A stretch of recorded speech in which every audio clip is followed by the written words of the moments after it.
So very good evening. इसमें while teaching chat box available नहीं होता है, तो whenever I will ask you that I am open for questions, at that time हम start करेंगे. In the meanwhile, I'll keep on checking. So welcome all to our history session. I am Dr. Mohammad Zia, and I'll be taking your history and economy section. और history जब हम PYQ analysis कर रहे थे, ये मैंने सामने आपके इसीलिए सबसे पहले RCA का PYQ analysis इसीलिए रखा है कि आपको एक बार उस चीज को हम गेज कर सके, उस चीज को मैप कर सके कि आखिर क्या स्टैंडर्ड का क्वेश्चन आ रहा है और कितना क्वेश्चन आ रहा है. सो आप एक चीज देखेंगे पिछले 5 साल में, मींस फ्रॉम 2021 टू 2025, एक एवरेज आप देखेंगे तो 7 क्वेश्चंस आ ही रहेंगे. 2 साल थोड़ा सा यहाँ पे एक डिफरेंट एस्पेक्ट आया, लेकिन ओवरऑल 7-8 क्वेश्चन आते हैं. लेकिन एक चीज जो मैंने ऑब्जर्व करी इस पूरे प्रोसेस में, जब हम हिस्ट्री के क्वेश्चंस को देख रहे थे, मैं एनालाइज कर रहा था पीवाईक्यूज को, सो आई रियलाइज कि एक चेंज आ रहा है पैटर्न में. यानी कि फैक्ट आप देखेंगे 2021 में बहुत फैक्चुअल क्वेश्चंस होंगे, फैक्चुअल क्वेश्चंस थे रादर. उसके बाद कंसेप्चुअल और फैक्चुअल का ब्लेंड आया 2022 में. 23 में 10 क्वेश्चन आए, वेटेज हाई था और मोस्टली ये कंसेप्चुअल क्वेश्चंस ही थे. 2024 में पूरे हिस्ट्री में से सिर्फ एक क्वेश्चन आता है, तो वहां पे उतना हम फोकस किया उस पर हम ट्रेंड नहीं. लेकिन हाँ, जैसे ही हम 2025 यानी कि पिछले साल का पेपर देखा, तो बिल्कुल ऐसा लग रहा था कि यूपीएससी का क्वेश्चन उठा के रख दिए. Not in terms of the questions, but in terms of the nature of the question that is asked. और इसी के बेसिस पे, इस पूरे एनालिसिस के बेसिस पे हमको, क्योंकि क्विकली रिवाइज करना है और बहुत और उसके साथ ये कंसेप्ट और फैक्ट को बैलेंस करके चलना है, तो व्हाट आई रियलाइज कि कुछ टॉपिक्स हैं जो इंपॉर्टेंट है. For example, Indus valley civilization जो है,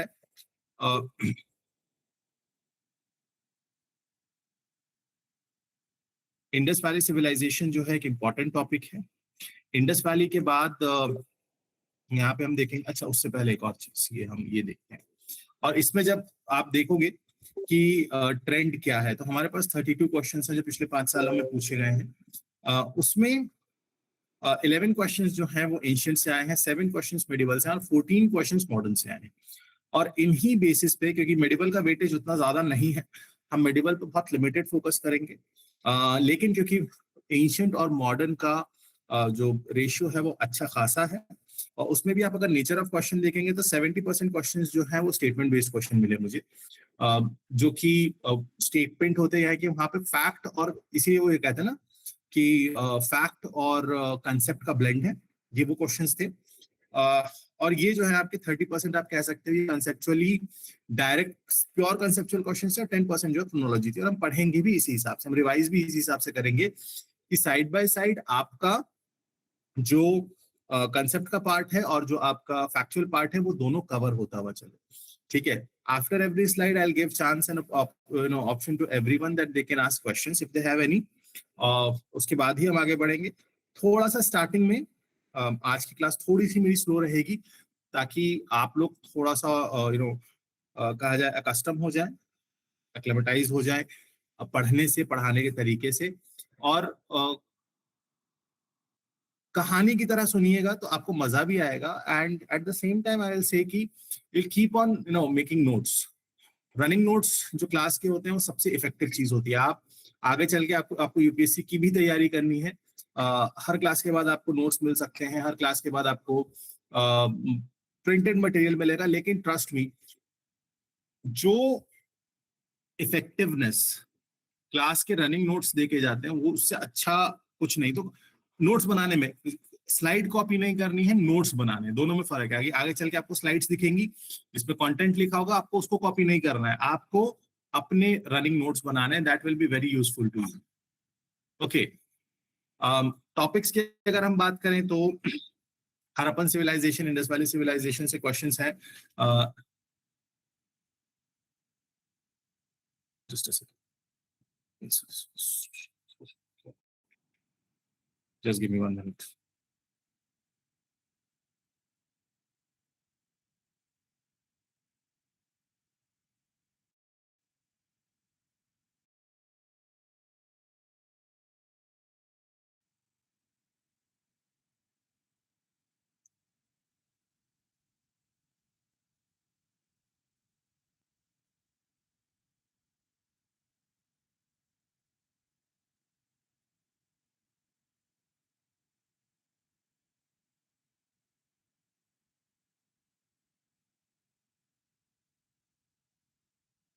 Okay.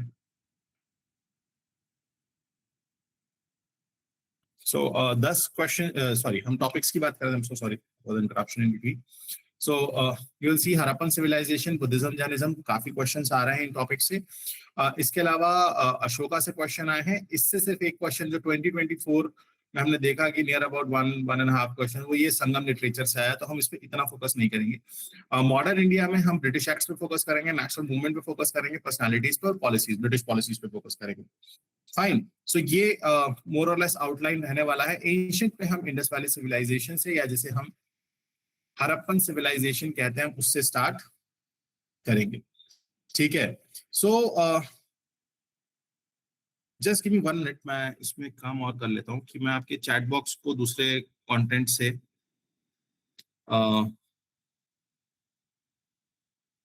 Yes sir, just 1 minute, क्योंकि मैं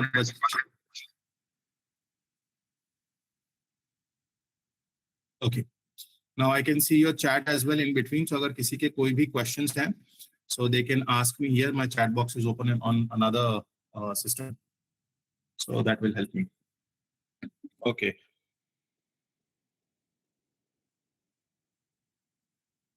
बिल्कुल ये प्रीलिम्स में हेल्प करेगा, क्योंकि आपको मैंने एक चीज बताई ना अभी, तौफीक ने सवाल पूछा सर प्रीलिम्स में हेल्प करेगा. आप ये देखो ना, ये पैटर्न कैसे इवॉल्व हो रहा है आरसीए का.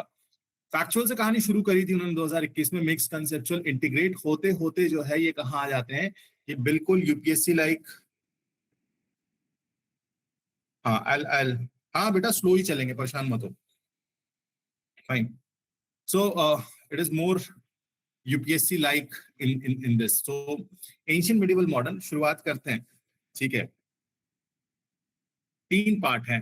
अगर आप हिस्ट्री के यूपीएससी सिलेबस की बात करेंगे तो यूपीएससी सिलेबस में 5 सेक्शन है और 6ठा सेक्शन भी है. पहला जो है आपका एंशिएंट, मिडिवल और मॉडर्न है. ठीक है. एंशिएंट, मिडिवल, मॉडर्न, ये कहीं उस वक्त वाले लोगों को तो नहीं पता था. I'll come to the topics, don't worry. उस वक्त वाले लोगों को तो नहीं पता था कि क्या एंशिएंट है, क्या मिडिवल है. हमने अपनी समझ के लिए, अपने ईज ऑफ अंडरस्टैंडिंग के लिए और अपने क्लासिफिकेशन के लिए हमने इस चीज को, वक्त को, टाइम पीरियड को डिवाइड कर दिया. टाइम पीरियड को डिवाइड कैसे किया? एंशिएंट हमने कहा कि हमारे पास सबसे ओल्ड सिविलाइजेशनल जो एविडेंसेस है वो क्या है, तो हमने कहा हमें इंडस वैली सिविलाइजेशन से एक मिला, और इससे भी पहले की हमें जो चीजें मिली वो हमें प्री हिस्टोरिक मिली है. तो ये जो यहाँ पे हमने कहा इंडस वैली जो है वो क्या है, वो हिस्टोरिक है. और इवन हमें उससे पहले के जो एविडेंसेस मिले वो हमें बताते कि हमारे पास प्री हिस्टोरिक एविडेंस है. प्री हिस्ट्री और हिस्ट्री, इसका बेसिक डिफरेंस ये है, हमेशा ध्यान रखिएगा, 1 लाइन स्टेटमेंट बता रहा हूं, हमेशा ध्यान रखिएगा. प्री हिस्ट्री और हिस्ट्री का फर्क पता है क्या होता है? प्री हिस्ट्री और हिस्ट्री का फर्क होता है कि यहां पर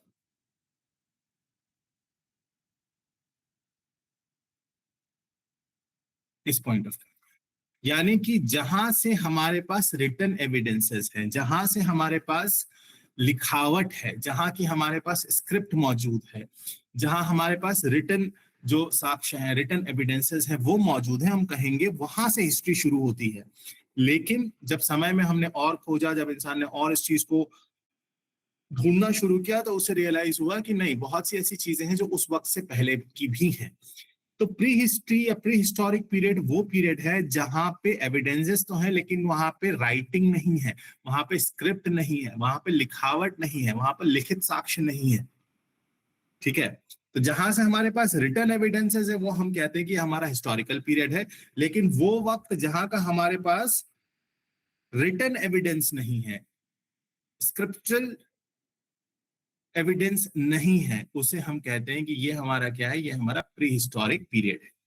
हम जब यूपीएससी की तैयारी करेंगे, जब हम यूपीएससी की फोकस क्लास करेंगे, तो हम वहां से शुरू करेंगे. हम बिल्कुल एवोल्यूशन ऑफ ह्यूमन से स्टार्ट करेंगे, फिर हम प्री हिस्टोरिक को समझेंगे, सारे उसमें आपके पीरियड जाएंगे. लेकिन अभी क्योंकि जो हमारा रिक्वायरमेंट है उसके हिसाब से हमें हिस्टोरिक एविडेंसेस से शुरू करना है. तो हम कहाँ से शुरू करा? तो हमने कहा सर इंडस वैली सिविलाइजेशन या हड़प्पन सिविलाइजेशन से हमारी कहानी शुरू होती है, और लगभग गुप्ता पीरियड तक, गुप्ता एम्पायर तक, यानी कि रफली अराउंड 3000 BC टू रफली 600 AD। एक रफ टाइम फ्रेम दिया है मैंने आपको, और एग्जैक्टली रफ टाइम फ्रेम ही है, कोई एग्जैक्ट नहीं क्योंकि आज से 601 AD स्टार्ट होगा तो आज से हमारा मिडिवल टाइम, ऐसा कुछ नहीं है। हमने अपनी सहूलत के लिए इसको बनाया, तो हम क्या मान के चलते हैं कि गुप्ता पीरियड से लेके इंडस वैली सिविलाइजेशन से लेके गुप्ता पीरियड का जो टाइम है, गुप्ता एम्पायर का जो टाइम है, उसको हमने माना ये हमारे एंशिएंट हिस्ट्री का हिस्सा है। फिर 600 AD से लेके 1800 तक, अब इसमें अलग अलग किताबों में अलग अलग कहानियां हैं, ठीक है। हम एक रफ टाइम फ्रेम लेते हैं, मेरे लिए तो ये 1707 में कहानी खत्म हो जाएगी, लेकिन हम 1800 तक, ये 1200 साल का जो टाइम पीरियड है, इसको हम कहते हैं मिडिवल पीरियड, ठीक है। और 1800 के बाद का जो टाइम पीरियड है उसको हम मॉडर्न कहते हैं, ये हमारी समझ है। लेकिन जब हम मॉडर्न पढ़ना शुरू करते हैं तो हम 1490 से स्टार्ट करेंगे, that you will understand. So this is just for understanding. बहुत सारे हिस्टोरियंस हैं, हर किसी ने अलग अलग क्लासिफिकेशन दे दिया, ये एक ब्रॉडली एक्सेप्टेड क्लासिफिकेशन है टाइम पीरियड का, ठीक है। सो इंडस वैली से लेके Gupta is your ancient period, Gupta से लेके आपका गुप्ता के खत्म होने के बाद से लेके, यानी कि हर्षवर्धन के टाइम से लेके औरंगजेब की डेथ तक लगा लो 1707 रफली, ये आपका क्या होगा, ये आपका मिडिवल हो गया। और यूरोपियंस के आने, या आप अगर इसमें औरंगजेब की डेथ के बाद आपका हो तो बैटल ऑफ प्लासी से लेके पार्टीशन तक का जो पीरियड है, ये आपका मॉडर्न हो गया। ये आपके यूपीएससी में प्रीलिम्स में आता है, लेकिन जब आप यूपीएससी में मेंस में हिस्ट्री पढ़ोगे तो उसमें दो चीजें ऐड हो जाती हैं, एक आपका वर्ल्ड हिस्ट्री ऐड हो जाएगा और एक आपका पोस्ट इंडिपेंडेंस हिस्ट्री ऐड हो जाएगा। ये दोनों मेंस में आते हैं, ये प्रीलिम्स में नहीं आते हैं, ठीक है, ध्यान रखिएगा। वर्ल्ड हिस्ट्री और post independence history mains oriented है, मेंस में आ रहे हैं, प्रीलिम्स के सिलेबस में नहीं है। और एक जो ट्रेंड है एंशिएंट हिस्ट्री और मिडिवल हिस्ट्री में, ये दो चीजों में जो क्वेश्चंस प्रीलिम्स में भी आते हैं और यहाँ पर भी जो आते हैं वो थोड़ा सा आर्ट एंड कल्चर फोकस होते हैं, ठीक है। तो आर्ट एंड कल्चर अपने आप में एक अलग टॉपिक है, लेकिन उसको हिस्ट्री से आइसोलेट करके नहीं पढ़ा जाता। मेरे हिसाब से जब हम फॉर एग्जांपल इंडस वैली पढ़ रहे हैं तो इंडस वैली का आर्ट एंड कल्चर साथ में देखेंगे, मुगल पीरियड पढ़ेंगे तो मुगल आर्किटेक्चर साथ में देखेंगे। थोड़ा सा जो अलग से आर्ट एंड कल्चर की जरूरत होती है, फॉर एग्जाम्पल टेम्पल में कैसे एवोल्यूशन हुआ, लैंग्वेज में कैसे एवोल्यूशन हुआ, इंडो इस्लामिक आर्किटेक्चर क्या है, ये सारी चीजें हम अलग से देखेंगे। But overall this is a broader classification, okay.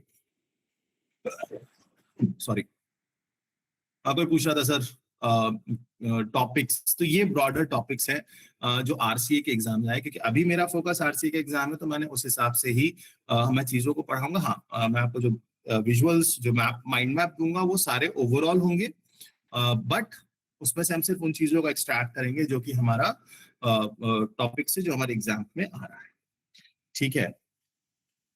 Let's start with Indus Valley civilization. Let's start with Indus Valley civilization. This is first part of that. अब सवाल यह है कि ये जो टर्म है सिविलाइजेशन, ये जो टर्म है सिविलाइजेशन, आखिर ये होता क्या है। मैं एक काम करता हूं,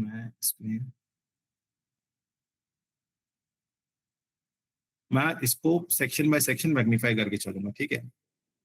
okay, now this is more visible, ठीक है। सो सवाल ये है कि ये जो हमारा पार्ट है सिविलाइजेशन क्या होता है। हमने बहुत सारे उस दौर के सिविलाइजेशन हमने देखे, हमने देखा कि इंडस वाले सिविलाइजेशन है, चाइनीज सिविलाइजेशन है, उसके अलावा हम देखेंगे इजिप्शियन सिविलाइजेशन है, मेसोपोटामियन सिविलाइजेशन है।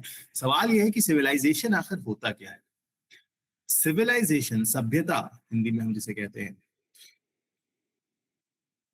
When there is homogeneity, similarity, समानता होती है across time and space and across very long time period and across a huge area. दो चीजें होती हैं, पहला क्या कि उनमें सिमिलैरिटी होनी चाहिए, उसमें क्या होनी चाहिए, उसमें सिमिलैरिटी होनी चाहिए, ठीक है। और पहला स्टेप, दूसरा वो बहुत बड़े एरिया में होना चाहिए। तो आप ज्योग्राफिकल टाइम देखिए ना, कहां से कहां तक है, ये है, ये पूरा जो है, this is not made to the scale map, लेकिन ठीक है, आप ये देखिए कितना बड़ा एरिया है, ये आप यहाँ अफगानिस्तान तक आ रहा है, ये ईरान का हिस्सा है, अफगानिस्तान का हिस्सा है, इधर अफगानिस्तान आ जाता है, इधर आप देखेंगे तो बिल्कुल उत्तर प्रदेश का इलाका आ जाता है। नीचे जो हमें बॉटम मोस्ट एविडेंस मिलता है वो हमें महाराष्ट्र तक का मिलता है। सो जम्मू से लेके महाराष्ट्र तक और अफगानिस्तान से लेके उत्तर प्रदेश तक ये उसका एरिया ऑफ एक्सटेंट था। तो हमारी सिविलाइजेशन की डेफिनेशन में पहला एस्पेक्ट क्या है कि ये बहुत बड़े एरिया में सिमिलैरिटी होनी चाहिए, एक जैसा निजाम होना चाहिए, एक जैसा समाज हो सकता है, एक जैसा स्टाइल हो सकता है, एक जैसी लैंग्वेज हो सकती है किसी भी बेसिस पे।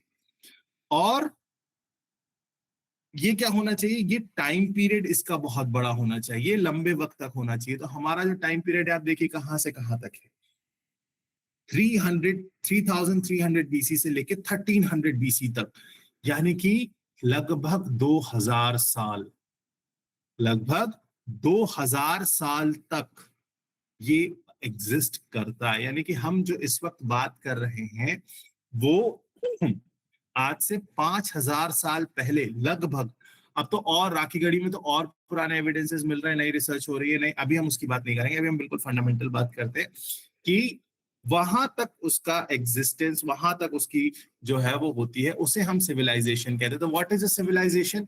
Civilisation is homogeneity existing across socio-economic, political, technological aspects, etc., which is spread over a large area for a longer period of time.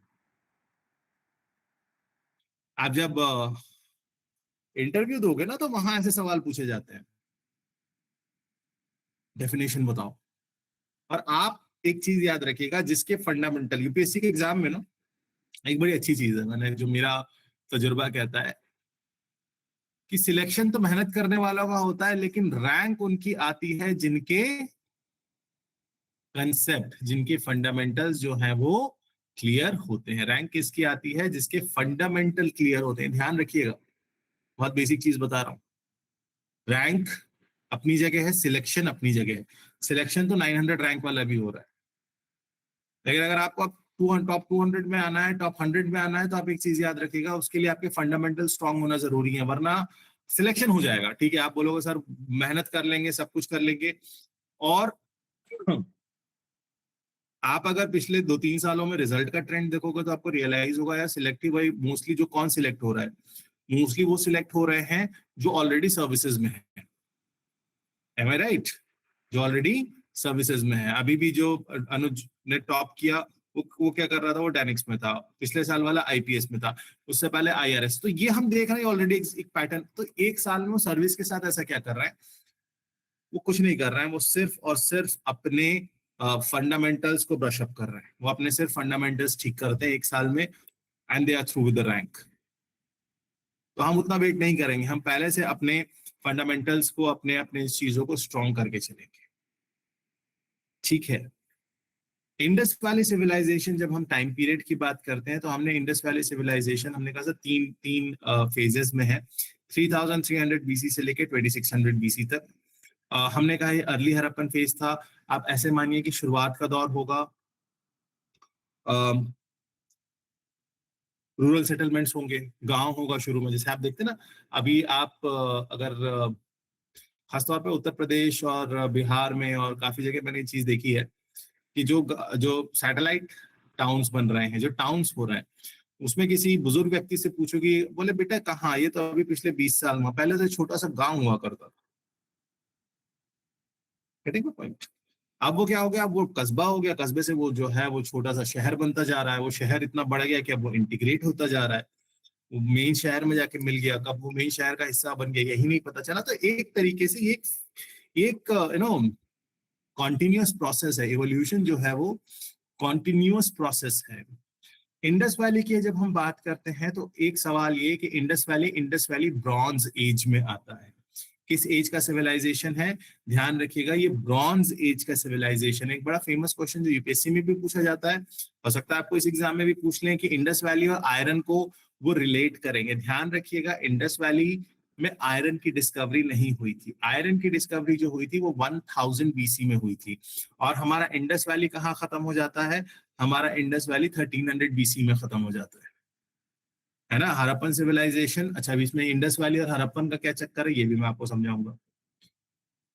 अब तो पहली चीज जो हमको ध्यान रखना है कि this is a bronze age civilization, ये आयरन एज की नहीं है, ये ब्रॉन्ज एज की सिविलाइजेशन है, and it is considered to be one of the earliest urban civilization, earliest urban civilization. क्योंकि जब हम मच्योर फेज की बात करेंगे, जब हम उसके पीक की बात करेंगे, तो हम ये देखेंगे कि जो अर्बनाइजेशन है, ठीक है, जो शहरीकरण है, वो बहुत इंपॉर्टेंट फीचर हो जाता है इस पूरे सिविलाइजेशन का, और यही होमोजेनिटी अक्रॉस ऑल फेजेस आपको दिखेगी, अक्रॉस ऑल टाइम पीरियड दिखेगी, across all the whole geographical extent हमको वहां ये पर ये सारी चीजें दिखेंगी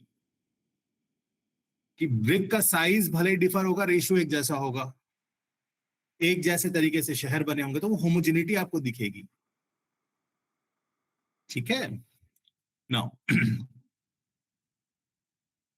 मैंने आपको दो सिविलाइजेशन के नाम बताए थे, मेसोपोटामिया यानी कि जो आज के वक्त इराक है वो, और इजिप्ट।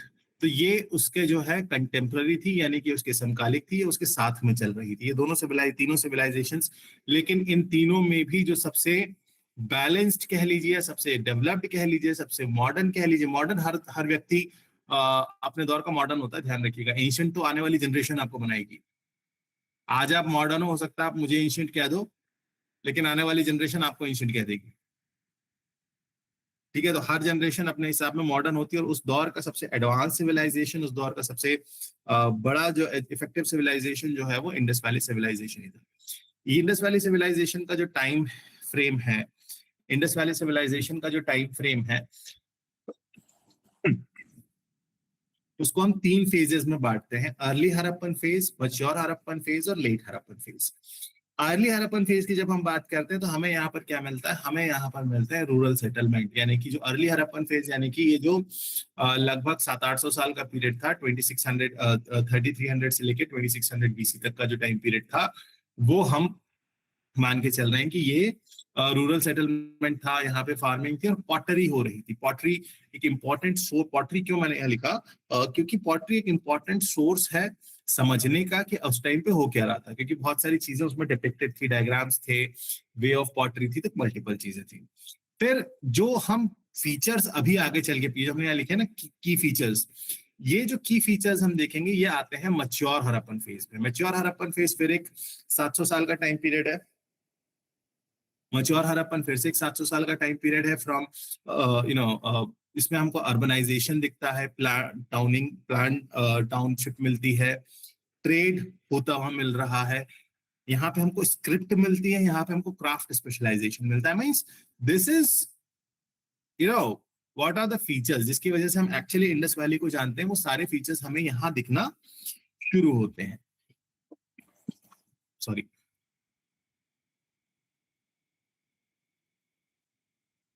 फिर आता है लेट हड़प्पन फेज, यानी कि डिक्लाइनिंग फेज है यहाँ, यानी कि क्या है यहाँ पे, हम क्या कहेंगे, हम यहाँ पे कहेंगे डिक्लाइनिंग फेज है। तो अगर मैं इसको कहूँ एक ग्राफ बनाऊं, तो ये कुछ ऐसा फेज था।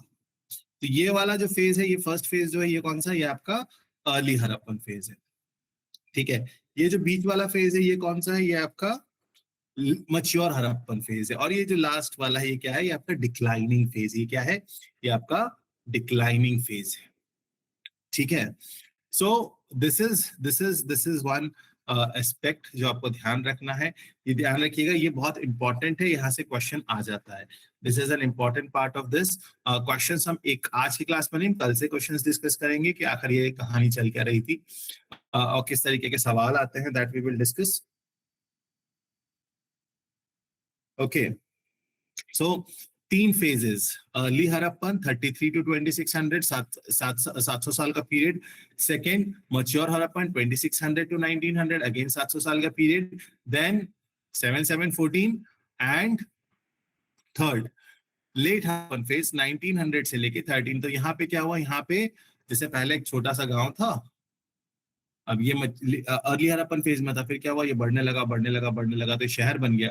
फिर यहाँ क्या हुआ, ये जो भी हम अभी कॉजेस ऑफ डिक्लाइन में देखेंगे, तो ये टूटने लगा। फिर क्या हुआ, फिर ये छोटे छोटे अलग अलग हिस्सों में बट गया। तो दैट इज रीजनलाइजेशन हुआ, और वापस हमें दिखने लगा दैट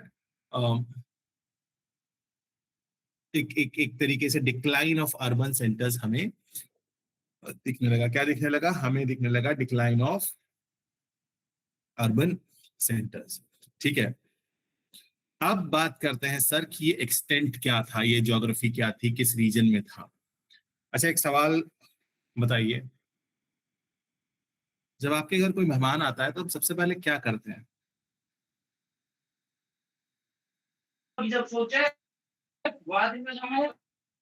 पहले सलाम करते हैं, देन उसके बाद पानी के लिए पूछते हैं, चाय और नाश्ता। सबसे पहले क्या करते हैं? पानी पानी का सलाम पूछते करते हैं सर, सलाम, फिर देन पानी के लिए, फिर हैं। सबसे देन पहले खाना पानी के चाय। लिए पूछते हैं ना। आपके घर जी मेहमान सर। आता है तो आप सबसे पहले कोई चीज ऑफर करते हैं तो आप जी पानी सर। ऑफर करते हैं। तो अब आप सोचिए कि जब इंसान सेटल हो रहा था, है ना, जब इंसान सेटल हो रहा था तो सबसे पहले क्या ढूंढेगा? वो सबसे पहले ढूंढेगा पानी। कि तब टेक्नोलॉजी वैसी तो थी नहीं कि आज की जैसा हर जहां मर्जी आए वहां बोरवेल बना लिया, वो वाली तो टेक्नोलॉजी थी नहीं, है ना। तो क्या हुआ, ये सारी चीजें नदियों के किनारे किनारे जो है वो शुरू हुई। ये क्या हुई, ये सारी चीजें कहाँ शुरू हुई? नदियों के किनारे। अच्छा, इसीलिए हमने इसको कहा इंडस वैली सिविलाइजेशन। इसलिए हमने इसको क्या कहा? Indus valley civilization. ठीक है, इंडस वैली सिविलाइजेशन मतलब मेनली ये जो इंडस रिवर थी, इंडस रिवर जो है ये यहाँ कहीं से निकलती है, कैलाश मानसरोवर के पास से निकलती है, और ये इधर से होते हुए ये अरेबियन सी में जाके गिरती है। ये है इंडस रिवर, और इसके किनारे हमने देखा कि सेटलमेंट जो है वो स्टार्ट होना शुरू हुआ, सेटलमेंट जो है वो बनना शुरू हुआ, लोग बसना शुरू हुए। अच्छा, इससे पहले I tell you that story someday later, UPSC की मैं आऊंगा तब बताऊंगा। लेकिन अब कहां से कहां तक इसका स्प्रेड जो है, it is spread across present days Pakistan and north west India. ये वाला जो रीजन है ये हमारा नॉर्थ वेस्ट रीजन है, पाकिस्तान का रीजन है। ठीक है, ये पूरा इस रीजन को कवर कर रहा था।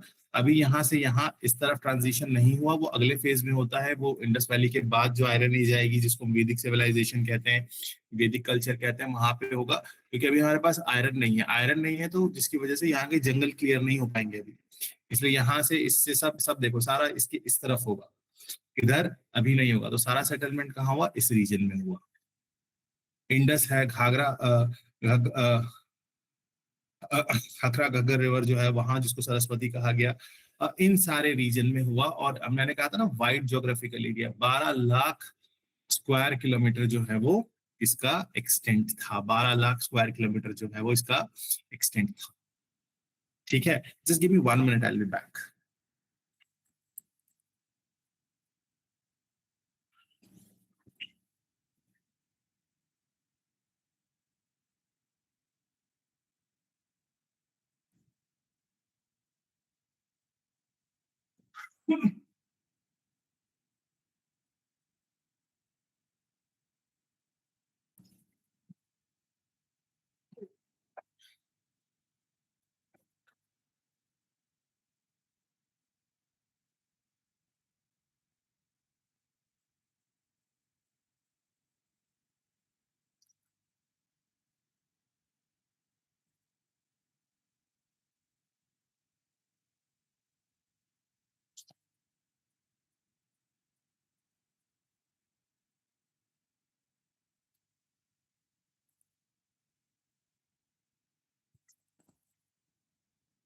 Okay. तो इसमें हमने क्या देखा कि इसका एरिया जो है, अब आप समझिए ना, इसमें अफगानिस्तान का, यहाँ पे आप देखोगे तो अफगानिस्तान का जो है रीजन वो आपको दिखेगा, अफगानिस्तान का रीजन दिख रहा है। ठीक है, बलूचिस्तान, ये देखो, ये बलूचिस्तान आ गया, ये वाला जो हिस्सा है ना पाकिस्तान का, बलूचिस्तान रीजन है। ठीक है, उसके अलावा पंजाब, पंजाब, सिंध, जम्मू कश्मीर, ये सिंध प्रोविंस है, जम्मू कश्मीर वाला रीजन जो है इंडिया का, वो हरियाणा, राजस्थान। इवन इसका जो सदर्न मोस्ट पॉइंट हमने देखा, जो सदर्न मोस्ट पॉइंट हमें पता है, दैट इज दाइमाबाद इन महाराष्ट्र। उत्तर प्रदेश में आलमगीरपुर, उत्तर प्रदेश में आलमगीरपुर। फाइन। उसके अलावा आपको दिखेगा ईस्टर्न, इधर आलमगीर ऊपर Manda, Manda in Jammu and Kashmir. So north south extent की अगर हम बात करें, इसके हम नॉर्थ साउथ एक्सटेंट की अगर हम बात करें तो हमें नॉर्दर्न मोस्ट पॉइंट क्या मिल रहा है, हमें नॉर्थ मोस्ट पॉइंट क्या है, मांदा। मांदा is in Jammu and Kashmir. Southern most point कहाँ है, दाइमाबाद। दाइमाबाद कहाँ है, दाइमाबाद है महाराष्ट्र में। ईस्टर्न मोस्ट पॉइंट जो है, ईस्ट वाला पार्ट जो है, आलमगीरपुर। आलमगीरपुर कहाँ है, आलमगीरपुर है यूपी में। वेस्टर्न मोस्ट पॉइंट कहाँ है, सुरकोटड़ा सॉरी सुक्ता गेंदोर। सुक्ता गेंदोर यहाँ लिख देता हूँ। देखो सवाल बना दिया मैंने। सुक्ता गेंदोर कहाँ है, बलूचिस्तान में। मतलब ये हो सकता है एग्जाम में आपसे नॉर्थ साउथ ईस्ट वेस्ट वाले क्वेश्चन पूछे। ठीक है, तो ये पूरा जो रीजन है इस फेज का, इंडस वैली का, तो नॉर्थ साउथ। अब देखो ना, जम्मू कश्मीर से लेके महाराष्ट्र तक और बलूचिस्तान से लेके उत्तर प्रदेश तक ये रीजन था इस पूरे इंडस वैली सिविलाइजेशन का। इंडस वैली सिविलाइजेशन की जब बात आती है तो हम बोलते हैं सर ये आपने बोला कि it was one of the most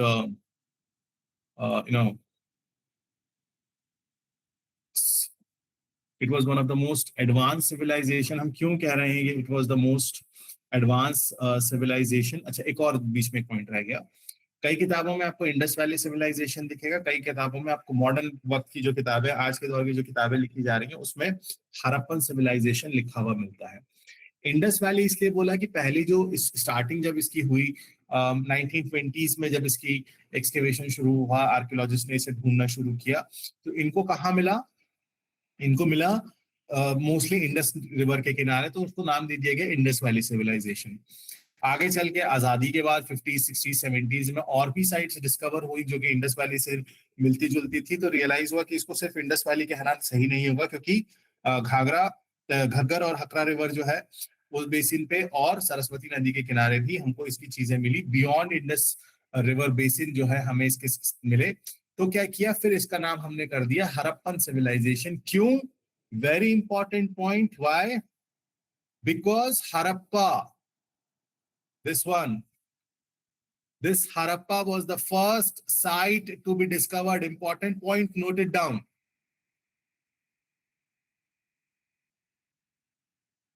Harappa पहली साइट थी हड़प्पा, जो कि इस पूरे प्रोसेस की जो डिस्कवर हुई पहली साइट थी। अगर ओवरऑल फीचर्स की जब हम बात कर रहे हैं तो मैच्योर हड़प्पन फेज की बात कर रहे हैं।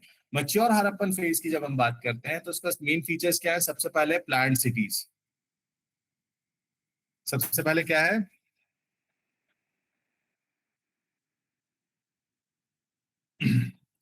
सबसे पहले क्या है? प्लान्ड सिटीज है। Planned cities means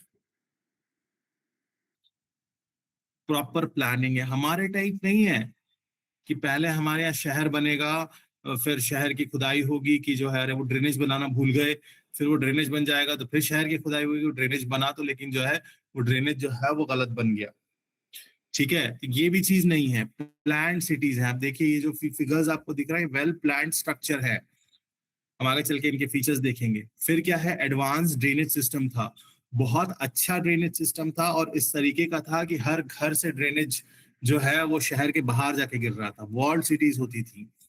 standardise wait था, मतलब सारे वेट्स स्टैंडर्डाइज थे, एक जैसा था। जैसे आपको एक चीज मैं बताऊं,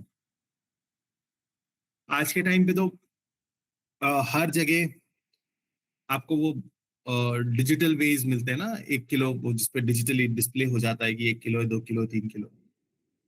आपको पता है आज भी उसका कैलिब्रेशन किससे किया जाता है? आज भी उसका कैलिब्रेशन किया जाता है जो वो कभी देखोगे आप सब्जी मंडी में जाओगे तो वहां डिजिटल वेट नहीं है, वो वहां लोहे के स्टैंडर्ड वेट्स रखे हुए हैं, 1 किलो के, 2 किलो के। तो बेसिकली होता है कि जब भी किसी डिजिटल वेइंग मशीन को कैलिब्रेट करना होता है तो वो जो 1 किलो का बाट होता है, 1 किलो का जो वजन होता है वो रखा जाता है, वो स्टैंडर्डाइजिंग है।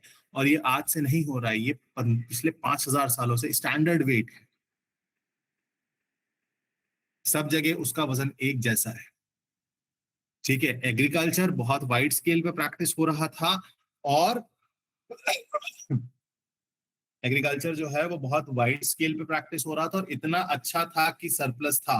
सरप्लस यानी कि एक्स्ट्रा प्रोड्यूस हो रहा था, यानी कि जितनी जरूरत थी उससे ज्यादा प्रोडक्शन किया जा रहा था, मींस उसे एक्सपोर्ट भी किया जा रहा था। उसे क्या किया जा रहा था, उसे एक्सपोर्ट भी किया जा रहा था। इसकी वजह से हमें क्या मिला, इसकी वजह से हमें मिलने लगा क्या, लॉन्ग डिस्टेंस ट्रेड। अभी आगे चल के सारी डिटेल्स देखेंगे, डोंट वरी।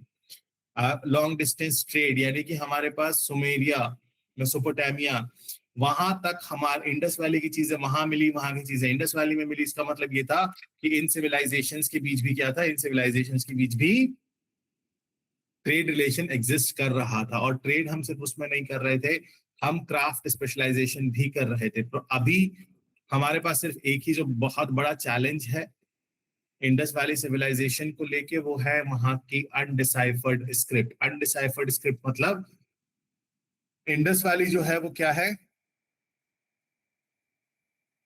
इंडस वैली जो क्या है वो हिस्टोरिक फेस की है, क्योंकि वहां की जो स्क्रिप्ट है वो लिखी लिखी है, मतलब रिटर्न दौर का है, वहां की स्क्रिप्ट है। लेकिन हम आज तक, आज का इंसान भी, आज का इतना मॉडर्न इंसान भी, एआई के दौर वाला इंसान भी उस स्क्रिप्ट का डिकोड नहीं कर पाया। उसमें लिखा तो है लेकिन क्या लिखा है हमें नहीं पता। तो इंडस वैली की स्क्रिप्ट मिली है, हाँ इंडस वैली की स्क्रिप्ट मिली है, लेकिन क्या हम इंडस वैली की स्क्रिप्ट को समझ सकते हैं?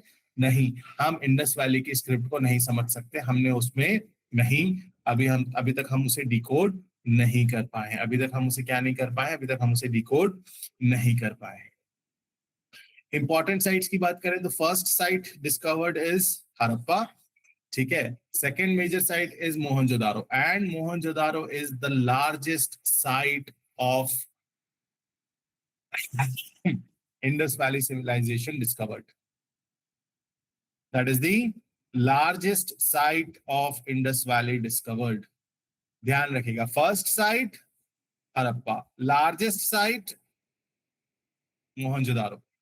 लार्जेस्ट, अच्छा ये दोनों पाकिस्तान में, largest site in India, then it will B,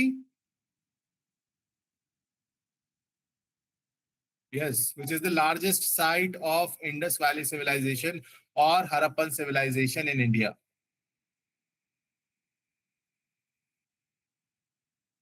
Mention in the comment section. चलो comment section में बताओ कहाँ।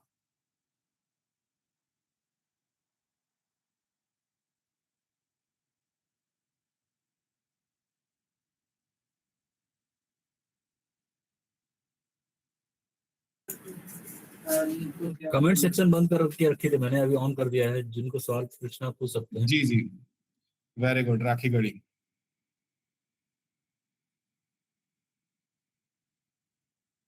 Yes, till this point, any question?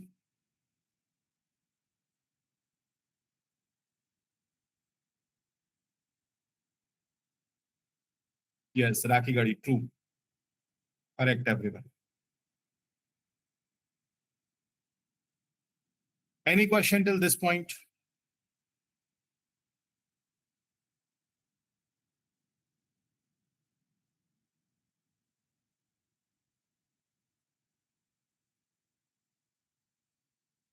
Okay, good. Other one was Egyptian civilization, Misr.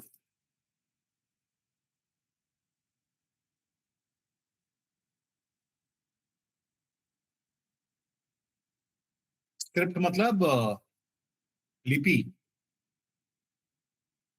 जैसे Hindi is written in Devanagari script, Punjabi is written in Gurmukhi script, Urdu is written in Persian script, okay, English is written in Roman script, Nastaliq. Very good. So why Mesopotamia and Egypt related to Harappan civilization? दो चीजें, एक तो same time period है, वक्त एक ही है, और दूसरा हमें ट्रेड एविडेंसेस मिले। मतलब उस टाइम पे अगर मैं ये कहूं कि मुझे मेसोपोटामिया के और इजिप्ट की चीजें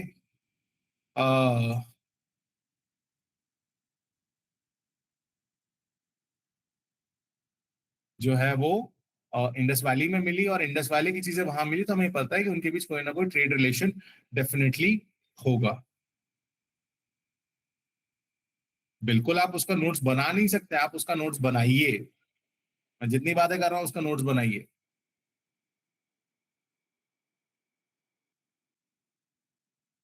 मोस्ट वेलकम। ठीक है, ठीक है। सो दो चीजें अभी हमने देखी। Yes, Harappan civilization and Indus valley civilization is same. Indus valley civilization पुराना नाम है, हड़प्पन सिविलाइजेशन नया नाम है। अभी आप इतना ध्यान रखिएगा बस। हड़प्पन सिविलाइजेशन हड़प्पन सिविलाइजेशन जो है वो हड़प्पा जो है वो पहली साइट थी, इसलिए हमने उसको हड़प्पन सिविलाइजेशन कर दिया। सबसे बड़ी साइट जो मिली वो मोहनजोदारो मिली। उसमें हमको क्या क्या मिलेगा, ग्रेट बाथ हम देखेंगे, उसके अलावा ब्रॉन्ज डांसिंग गर्ल बड़ी फेमस स्टैच्यू है वो, द प्रीस्ट किंग उसकी जो हमें वो मिलती है, and the seals very important aspect. जब हम आगे चल के थोड़ा सा इनको इन डेप्थ देखेंगे तो आपको रियलाइज होगा कि okay this is one of the seals are one of the most important evidences that we saw of that time. ठीक है। Then then next is Dholavira. अच्छा, आपसे ना अक्सर यूपीएससी में भी और इधर भी सवाल जो आते हैं ना वो स्टेटमेंट फॉर्मेट में आ जाते हैं। कई बार वो पूछ लेते हैं कि यार ये साइट कहाँ है, ये साइट किधर है, या इस वाली चीजें कहाँ, ये चीजें कहाँ मिली। तो जब हम बात करते हैं फॉर एग्जांपल हम धोलावीरा की जब हम बात करेंगे तो वाटर रिजर्वायर, तो अगर कभी भी वाटर रिजर्वायर का क्वेश्चन आएगा, अगर कभी भी वाटर रिजर्वायर का क्वेश्चन आएगा, आप आंखें बंद करके धोलावीरा लगाओगे। अगर कभी डॉकयार्ड का आएगा, डॉकयार्ड मतलब बंदरगाह का, डॉकयार्ड मतलब जहां शिप्स पार्क होते हैं, बंदरगाह जो होता है, ठीक है, डॉकयार्ड का क्वेश्चन आएगा तो आप सीधे बोलोगे लोथल का एग्जाम्पल दोगे। ठीक है। देन कालीबंगन में आपको हमें फायर ऑल्टर्स मिले, मतलब हवन कुंड। फायर ऑल्टर्स मींस हवन कुंड, फोर्टिफाइड सेटलमेंट मिलता है। और एग्रीकल्चर के हमें एविडेंसेस मिलते हैं, लेकिन क्योंकि हमने उनकी स्क्रिप्ट को डिकोड नहीं किया है। हमें ये पता है एग्रीकल्चर होता था, लेकिन एग्रीकल्चर में क्या होता था ये हमें नहीं पता है। एग्रीकल्चर में क्या होता था ये हम कैसे होता था ये नहीं पता है, क्योंकि हमें जो है उनका स्क्रिप्ट को हम डिकोड नहीं कर पाए। आगे चलते हैं कि अर्बन प्लानिंग में क्या था। अब हम तीन चीजों को समझेंगे कि अर्बन प्लानिंग में क्या था, आर्किटेक्चर किस तरीके का था, इकोनॉमी कैसी थी, ट्रेड किस तरीके से चल रहा था, और सोसाइटी कैसी थी। ठीक है, वन बाय वन देखते हैं। हम सबसे पहले बात करते हैं अर्बन प्लानिंग की। ठीक है, अर्बन प्लानिंग की अब हम जब बात करते हैं तो ये आप देखिए ग्रिड पैटर्न है। ग्रिड मतलब you will see something like this. ये देखिए, ये आपको दिख रहा है ना, ग्रिड पैटर्न है यहाँ पे। ये देखिए स्ट्रेट लाइंस, स्ट्रेट लाइंस। ये देखिए ये ग्रिड पैटर्न है। ये कैसा पैटर्न है, ये ग्रिड पैटर्न है। Means streets laid out at what? Street laid out at right angles. See, they are cutting each other at right angles. They are cutting each other at right angles. Aayan दरवाजा बंद करो, चीखो मत।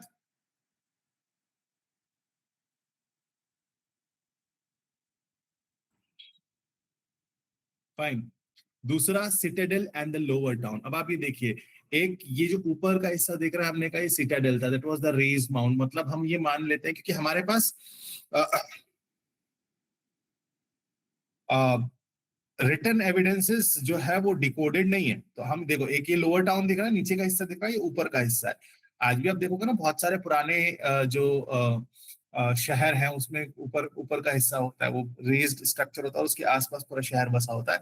कुछ कुछ वैसा ही था, लेकिन यहाँ आसपास शहर नहीं बसा था। एक तरफ जो है वो अपर एरिया था जिसे हमने सिटाडेल कहा, और दूसरी तरफ जो है वो डाउनटाउन या लोअर टाउन हमने कहा। यहाँ आम आदमी रहते थे या खास लोग रहते थे, अभी हम इतना ही बता सकते हैं। देन बेक्ड ब्रिक हाउसेस, ईंटों के बने घर थे, और ईंटों के बने घर थे, पहली चीज। दूसरी चीज, ये जो घर थे ये जो ईंटें थी ये पकी हुई ईंटें थी, ये बेक्ड ब्रिक्स थी। कंटेम्प्ररी क्या था, इजिप्शियन सिविलाइजेशन, वहां पे सन ड्राइड ब्रिक्स थी, मतलब यहाँ ईंट के भट्टे थे। इसको मैं बहुत आम जबान में कह रहा हूँ, यहाँ पे क्या थे, ईंट के भट्टे थे। जाहिर सी बात है, इतनी ईंटें थी तो it was a business. Then आप ये देखिए, जो ड्रेनेज सिस्टम था वो क्या था, वो कवर्ड ड्रेनेज सिस्टम था। मतलब आज से 5000 साल पहले ये नहीं होता था कि फला आदमी नाली में गिर गया, वो नाली में गिर ही नहीं सकता था, क्योंकि सब क्या थे, सब कवर्ड ड्रेनेज सिस्टम था। फाइन। और स्टैंडर्डाइज्ड बेक ब्रिक्स का रेशियो था विद मेनी विद कोर्टयार्ड्स, यानी कि 1:2:4 length, this was length breadth and height जो है ये कितना था, रेशियो क्या था 1:2:4। तो हमें 10/20 centimetre bye 20 centimetre bye 40 centimetre की ब्रिक्स मिलती है, और 7x14x28 सेंटीमीटर साइज की ब्रिक्स मिलती है। ये दोनों ब्रिक्स, दोनों साइज, आप देखो दोनों में रेशियो कॉमन है, वही मैंने स्टार्टिंग में कहा था, होमोजेनिटी होनी चाहिए। फिर क्या है, फिर कवर्ड ड्रेनेज सिस्टम, फिर वेल्स एंड वाटर मैनेजमेंट, ये घरों में कुएं हुआ करते थे, पब्लिक वेल्स भी थे, प्राइवेट वेल्स भी थे। ग्रेनरीज थी, ग्रेनरीज का मतलब,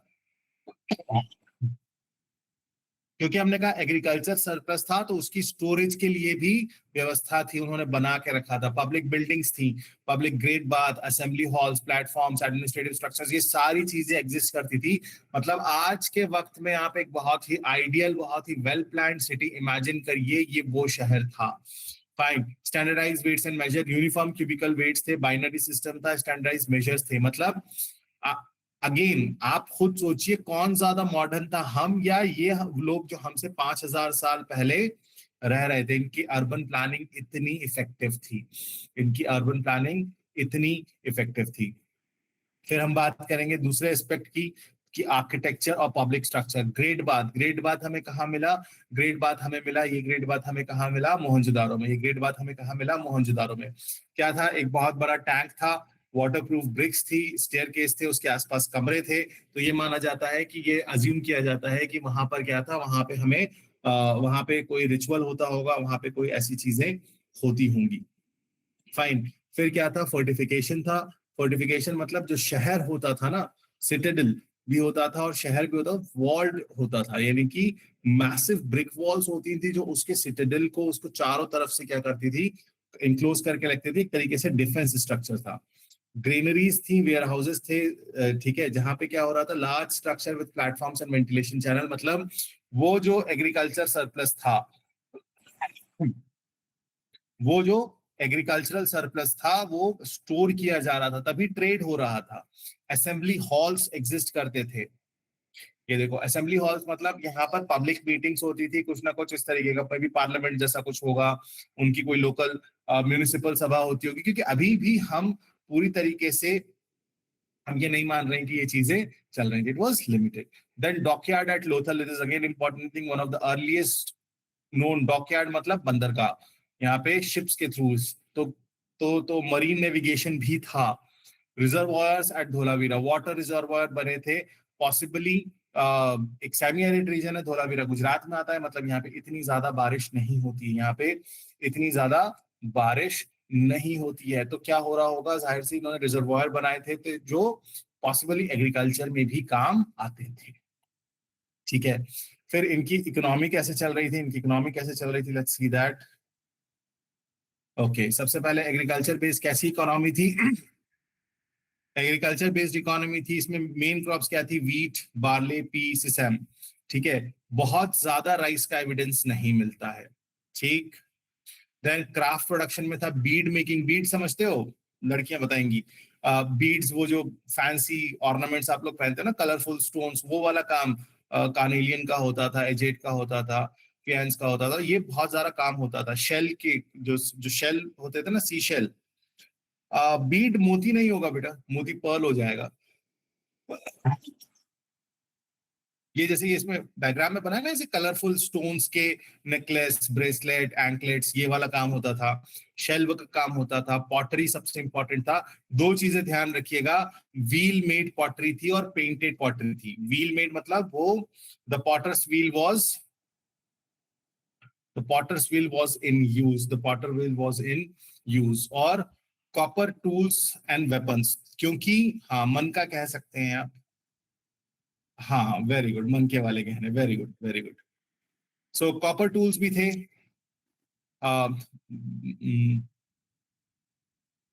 ध्यान रखिएगा आयरन नहीं था। कॉपर ब्रॉन्ज वाइडली यूज था, आयरन नहीं था। लेड, टीन, सिल्वर, गोल्ड, सारी चीजें यूज हो रही थी। लेकिन अगेन जो बार बार सवाल पूछा जाता है वो एकदम से डाल देते हैं, दो तीन स्टेटमेंट सही दे देंगे, दो स्टेटमेंट सही दे देंगे, तीसरा स्टेटमेंट दे देंगे कि यहाँ पे आयरन नहीं था। आयरन था, तो आपको ध्यान रखना है कि आयरन नहीं था, मेटलर्जी थी, कॉपर का यूज था, ब्रॉन्ज था, ज्यादा यूज होता था, लेड, टिन, सिल्वर, गोल्ड। ठीक है। उसके अलावा एडवांस, जाहिर सी बात है, जब इस तरीके के टूल्स बन रहे थे, इस तरीके के वेपन्स बन रहे थे, तो मेटलर्जी जो थी या जो मेटल वर्किंग स्किल थी वो बहुत स्ट्रांग थी, वो बहुत स्ट्रांग थी। देन कॉटन कल्टीवेशन बहुत इंपॉर्टेंट है, कॉटन कल्टीवेशन था। कॉटन कहाँ था? हु विल टेल कॉटन कहाँ था?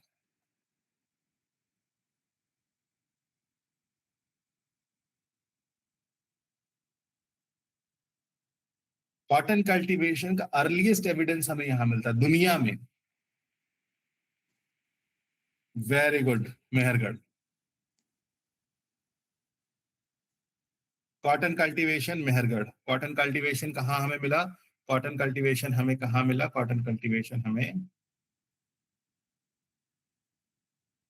ठीक है, कैटल था, बफेलो था, शेप, गोट, पिग, डॉग, सारी चीजें थी, लेकिन ध्यान रखिएगा काउ, लेकिन काउ वाज नॉट इंपॉर्टेंट। का of course sir bullock cart और सारी चीजें थी, लेकिन काउ इंपॉर्टेंट नहीं था, काउ इंपॉर्टेंट नहीं था। ठीक है। बुलक कार्ट्स यूज हो रहे थे ट्रांसपोर्ट के लिए, फाइन। फिर इंटरनल एंड एक्सटर्नल ट्रेड की जब हम बात करते हैं, इंटरनल एंड एक्सटर्नल ट्रेड की जब हम बात करते हैं, तो दिस पॉइंट आपको सीधा सीधा क्वेश्चन यहां से आएगा। व्हाट वर मेजर एक्सपोर्ट और major import items? What were major traded items? Major import items, export items क्या थे? Beads, carnelian, ivory, cotton textile, seal, copper, timber, shell objects. ये सारी चीजें क्या हो रही थी? ये एक्सपोर्ट हो रही थी। इंपोर्ट हम क्या कर रहे थे? इंपोर्ट इंडस वैली वाले क्या कर रहे थे? इंपोर्ट कर रहे थे silver, gold, lapis lazuli, tin, precious stones, marine shells and exotic woods. ये चीजें हम क्या कर रहे थे? ये हम ट्रेड कर रहे थे। फाइन। मेसोपोटामिया में स्क्रीन इज विजिबल है, screen is visible, don't worry, I am also having another feed. So Mesopotamia में क्या था? मेसोपोटामिया के साथ ट्रेड हो रहा था। मेलुहा मेंशन आता है। मतलब मेसोपोटामिया के लोग, सुमेरिया मेसोपोटामिया के लोग इस रीजन को मेलुहा कहते थे, ध्यान रखिएगा, कभी कभी ऐसे सवाल भी आ जाते हैं। ठीक है। ट्रेड कहाँ से हो रहा था? Trade routes through land and temporary settlements, this was going on. Seals और वेट स्पोर्ट्स की बात करेंगे तो एक्सचेंज नेटवर्क्स जो है वो एग्जिस्ट करते थे। लोथल, जाहिर सी बात है सर, वो लोथल में डॉकयार्ड था तो वो तो यूज हो रहा था, मतलब मरीटाइम ट्रेड था, समुद्री जो व्यापार है वो भी हो रहा था, समुद्र से भी व्यापार जो है वो हो रहा था। ठीक है। देन सोसाइटी की अगर हम बात करें, उस दौर का समाज कैसा था, सोशल स्ट्रक्चर कैसा था, तो सबसे पहले क्या देखेंगे हम sir? People were living in well planned cities with civic communities, तो अर्बन कम्युनिटीज थी। हमें ये हमें ये दिख रहा है दैट देवर सोशल, जो है वो सोशल डिफरेंशिएशन जो है वो एग्जिस्ट कर रहा था। सोशल डिफरेंशिएशन क्या हो रहा था? सोशल डिफरेंशिएशन एग्जिस्ट कर रहा था। ठीक है। Then evidence of social differentiation, क्योंकि जाहिर सी बात है एक सिटाडेल था, डाउनटाउन था, तो उनके बीच कोई ना कोई, और जब ट्रेड हो रहा था तो फिर इकोनॉमिक डिफरेंशिएशन या सोशल डिफरेंशिएशन होना लाजमी है। जब ट्रेड हो रहा था, जब sorry,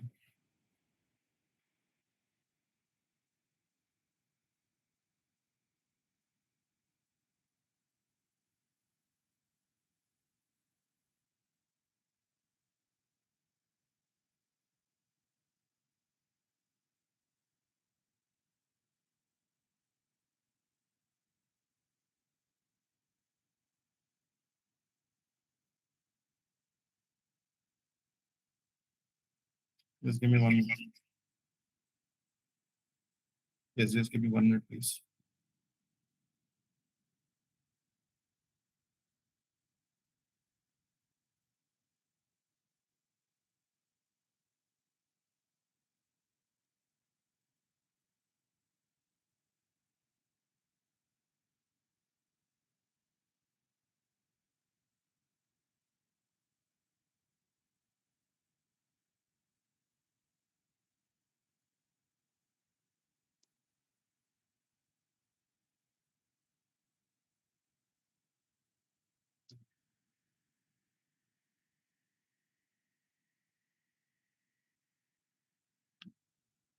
Okay, yes. And I was checking your was switching on the chat section. Okay. So social differentiation exist करता था. तो social differentiation means कि जो भी समाज में सब बराबर नहीं थे, egalitarian society नहीं थी, कैसी society इसमें सारे लोग exist करते थे, अमीर भी थे, गरीब भी थे. और जाहिर सी बात है जब ट्रेड हो रहा था तो ट्रेड की वजह से जब ट्रेड हो रहा था तो ट्रेड की वजह से क्या था, ट्रेड की वजह से कोई अमीर भी था, कोई गरीब भी था, सारी चीजें थी. मतलब गरीब तो नहीं, लेकिन हाँ सोशल डिफरेंशिएशन एग्जिस्ट करता था. उसके अलावा क्योंकि हमने देखा कि बहुत सारा जो है वो अलग अलग चीजों का काम हो रहा था, बीट्स का काम हो रहा था, ब्रिक बनाने का काम था, मेटलर्जी था, बुलक कार्ड्स का काम था, एनिमल हस्बेंड्री था. मतलब अलग अलग ऑक्यूपेशन जो है वो एग्जिस्ट करते थे. पॉटरी सबसे इंपॉर्टेंट है. यूपीएससी के हिसाब से पॉटरी बहुत इंपॉर्टेंट है. आरसी में उतना नहीं पूछा जाता, यूपीएससी में बहुत पूछा जाता है. पॉटरी जो है वो एग्जिस्ट करता था. तो we saw that yes there was a lot of occupations that existed at that time. तो आप उसको एक वेल डेवलप समाज कह सकते हैं. आप उसको एक वेल डेवलप समाज कह सकते हैं जहाँ की प्लान्ड सिविक लाइफ थी, जहाँ पे क्या था, एक प्लान्ड सिविक लाइफ एग्जिस्ट करती थी. ठीक है. रिलीजन और बिलीफ की अगर हम बात करें, इंडस वैली के दौरान, तो मदर गॉडेस जो है जो वो एक्चुअली फर्टिलिटी को वर्शिप करते थे. किसको वर्शिप करते थे? फर्टिलिटी को वर्शिप करते थे. प्रोटो शिवा थे. सेक्रेड एनिमल कौन था? Bull, unicorn, elephant, tiger, rhino. ध्यान रखिएगा 5 ही एनिमल्स हैं, bull, unicorn, elephant, tiger, rhino. इनको सीक्रेट माना गया. और ये आपको अलग अलग सील्स पे अलग अलग उसमें दिखते हैं. तो मेल गॉडेस कौन था? प्रोटो शिवा या पशुपति की जो हमें सील मिलती है वो मेल गॉडेस. फीमेल गॉडेस में वो मदर गॉडेस, मदर अर्थ को जो है वो वर्शिप करते थे. ट्री वर्शिप की अगर हम बात करें तो पीपल ट्री की वर्शिप होती थी. फायर ऑल्टर्स मिलते हैं, यानी कि रिचुअलिस्टिक रिचुअल्स भी थे, चाहे वो रिचुअल्स मतलब कर्मकांड भी होते थे. क्योंकि हमें क्या मिला? इस तरीके के हवन कुंड मिलते हैं. इस तरीके के हमें क्या मिल रहे हैं? इस तरीके के हमें हवन कुंड जो है वो मिल रहे हैं. ठीक है. रिचुअल बात था. ग्रेट बात हमें ये बताता है जो मोहनजोदारो में हमें मिला है कि वहां पर कुछ ना कुछ सेरेमोनियल बाथिंग वगैरह या ऐसी कोई चीजें एग्जिस्ट करती थी. यहाँ पे क्या होता था ये. ठीक है. फिर आर्ट एंड क्राफ्ट की बात करें तो ये आपको ब्रॉन्ज डांसिंग गर्ल कहाँ मिला? ये मोहनजोदारो में मिला. बीडेड प्रीस्ट लाइक फिगर मिलता है. सील्स मिली. स्टेटाइट किसकी बनी हुई थी? स्टेटाइट की बनी हुई थी. पॉइंट ध्यान रखिएगा, ये पॉइंट आप ध्यान रखिएगा. स्टेटाइट की सील्स आपको मिली. टेराकोटा के ह्यूमन और एनिमल फिगराइंस मिले. टेराकोटा क्या होता है? होता तो स्ट्रक्चर ही है, मिट्टी का ही होता है, लेकिन वो खोखला होता है. ठीक है. और उसको वो क्या यूज कर रहे थे? वो यूज कर रहे थे लॉस्ट वैक्स टेक्निक. क्या यूज कर रहे थे? वो यूज कर रहे थे lost wax technique. Lost wax technique क्या होता है? मजे का है. जैसे मान लो उनको ये वाला स्ट्रक्चर बनाना था, तो पहले क्या किया इन्होंने? इसी स्ट्रक्चर को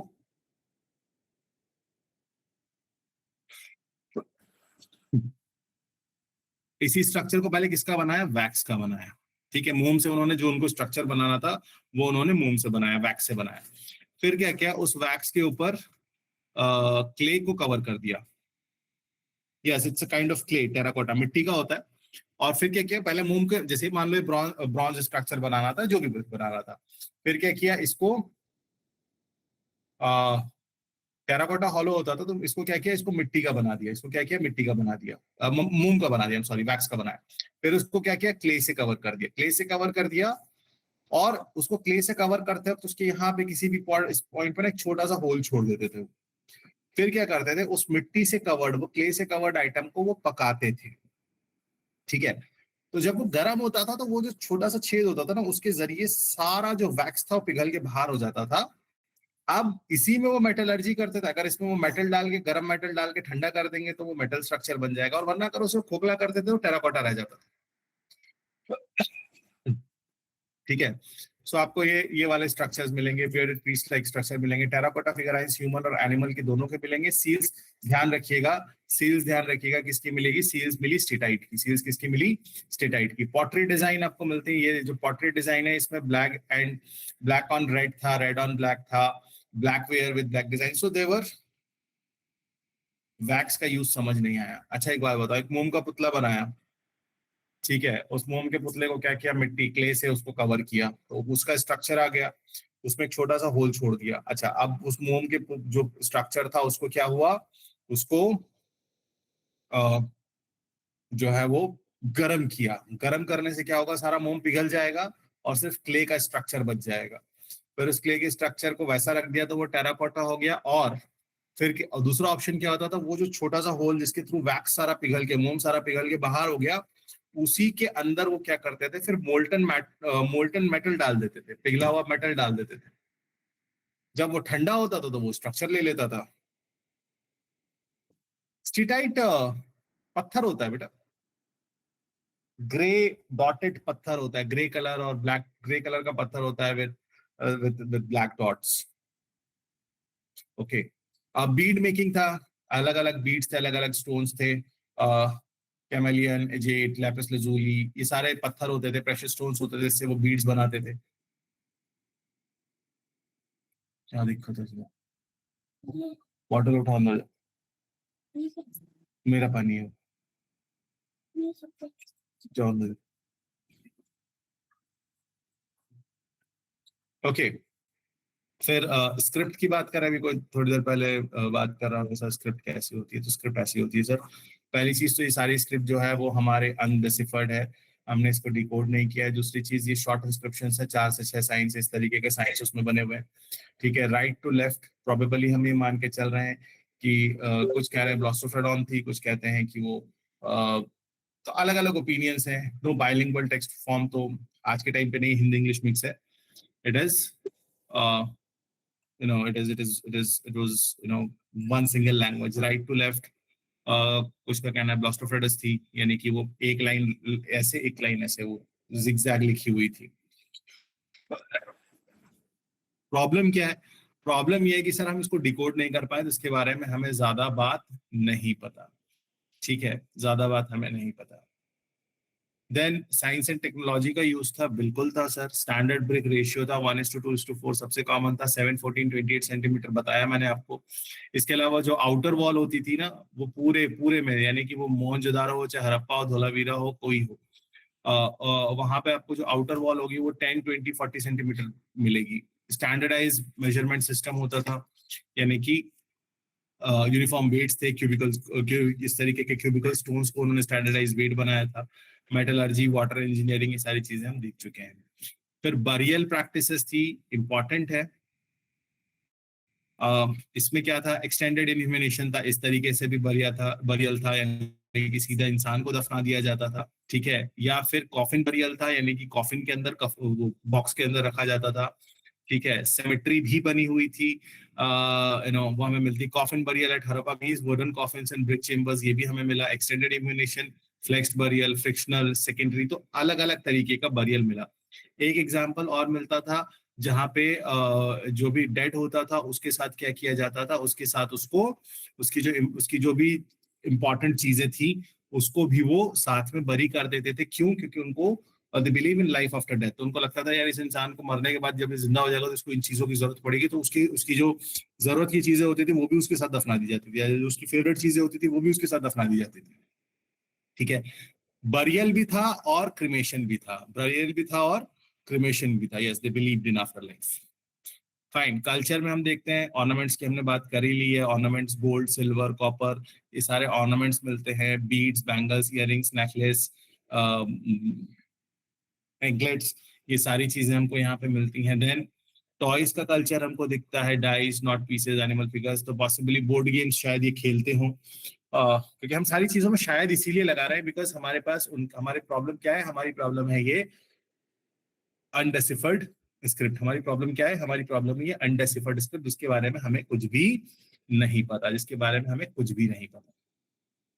म्यूजिक, डांस, एविडेंस था। डोमेस्टिक लाइफ में आपको ग्राइंडिंग स्टोन, अच्छा हाँ ये मिला, ग्राइंडिंग स्टोन मिलते थे, यानी कि वो सिल पत्थर मिला जिसपे वो मे बी खाना पीस, चर्निंग रॉड्स थी, इस तरीके की रॉड्स थी जिससे चीजों को शायद कुछ किया जाता होगा। जैसे पुराने टाइम पे वो मक्खन निकालने के लिए लकड़ी का यूज करते थे, चर्निंग रॉड्स होती थी, उसको घुमाया जाता था, उस तरीके की चीजें मिली। कुकिंग पॉट्स मिलते हैं, स्पिंडल्स, शायद वीविंग और टेक्सटाइल कल्चर जो है वो यहाँ से भी हो, क्योंकि जाहिर सी बात है जब कॉटन था तो कपड़े भी जो है वो मिलते हैं। पॉइंट ध्यान रखिएगा, कल्चर या रिलीजन की जब आप बात करोगे, पहला, मंदिर का कोई एविडेंस नहीं है, कोई भी इस तरीके का रिलीजियस एविडेंस नहीं है, कोई भी इस तरीके का रिलीजियस एविडेंस नहीं, रिलीजियस यानी कि कोई भी मंदिर या इस तरीके का कोई स्ट्रक्चर नहीं मिला। दूसरा, आइडलेट्री नहीं था, यानी कि मूर्ति पूजा नहीं थी, आइडल वर्शिप नहीं थी। रिचुअल्स डेफिनेटली थे, पॉसिबली मेडिटेशन यूज होता था, रिचुअल होता था। रिचुअल जो है वो नेचर से रिलेटेड था, वो नेचर को वर्शिप करते थे, नेचर की फोर्सेस को वर्शिप करते थे। वाटर हो गया, फर्टिलिटी हो गई, उसको यूज करते थे। And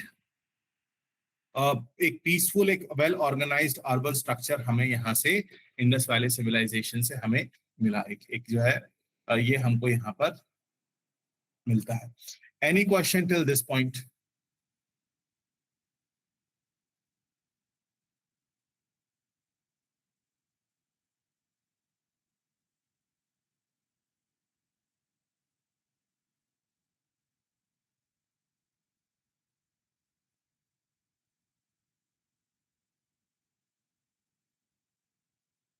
all clear?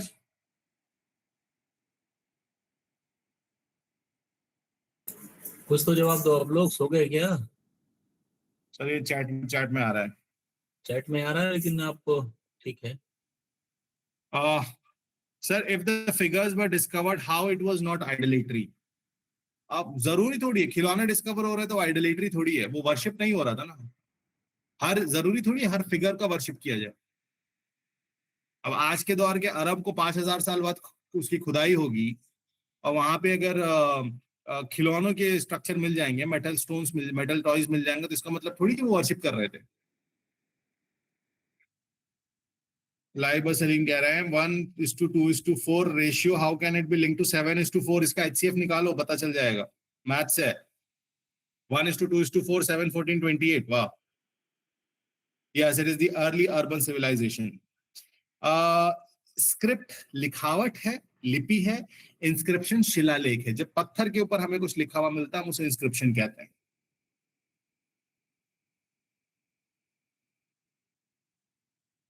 ठीक है, explain site.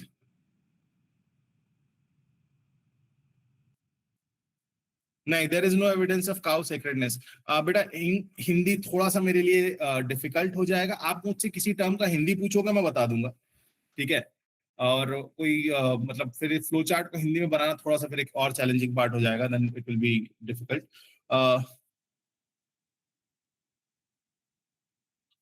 Mother goddess is discovered और its statue, it is believed. Again I am saying, देखो थोड़ा सा यहाँ पे ना, अब आप लोग उस डायरेक्शन में जा रहे हो।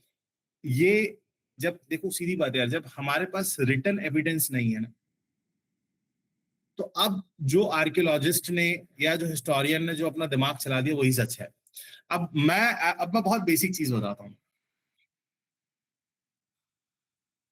एक, अब इसको कोई भी मतलब, आई बिलीव ये यू नो मैच्योर लोगों की क्लास है, सर भी थोड़ा सा से इत्तेफाक रखेंगे।